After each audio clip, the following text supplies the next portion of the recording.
বৃহস্পতিবার 4 দিনের সফরে ঢাকায় আসেন জাতিসংঘের মহাসচিব অ্যান্তোনিও গুতেরেস। সফরের দ্বিতীয় দিন প্রধান উপদেষ্টার কার্যালয়ে যান তিনি। সেখানে ডক্টর মোহাম্মদ ইউনূস তাকে স্বাগত জানান। পরে বৈঠকে মিলিত হন ডক্টর মোহাম্মদ ইউনূস ও অ্যান্তোনিও গুতেরেস। সেখানে রোহিঙ্গা ইস্যুর পাশাপাশি বাংলাদেশের স্বার্থ সংশ্লিষ্ট বিভিন্ন বিষয়ে আলোচনা হয় বলে জানা গেছে। জাতিসংঘ মহাসচিবের এই সফরের মধ্য দিয়ে রোহিঙ্গা প্রত্যাবাসনে ইতিবাচক সাড়া মিলবে বলে প্রত্যাশা জানানো হয় বাংলাদেশের তরফ থেকে। বৈঠক থেকে বেরিয়েই সামাজিক যোগাযোগ মাধ্যম এক্স বার্তায় বাংলাদেশের চলমান পরিবর্তন ও সংস্কারে পাশে থাকার ঘোষণা দেন জাতিসংঘের মহাসচিব অ্যান্তোনিও গুতেরেস।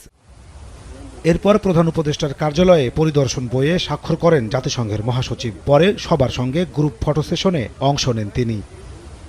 এর আগে হোটেল ইন্টারকন্টিনেন্টালে বাংলাদেশের পররাষ্ট্র উপদেষ্টা তৌহিদুল ইসলামের সঙ্গে বৈঠকে মিলিত হন অ্যান্তোনিও গুতেরেস। সেখানে রোহিঙ্গা ইস্যু ছাড়াও বাংলাদেশের বিভিন্ন বিষয়ে আলোচনা হয়।